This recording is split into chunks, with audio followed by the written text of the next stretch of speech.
First Sunday of Advent. First reading is taken from the book of the prophet Jeremiah. The days are coming, says the Lord, when I will fulfill the promise I made to the house of Israel and Judah. In those days, in that time, I will raise up for David a just shoot. He shall do what is right and just in the land. In those days Judah shall be safe, and Jerusalem shall dwell secure.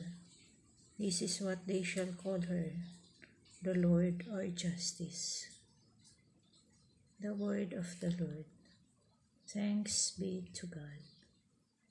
Please like and subscribe.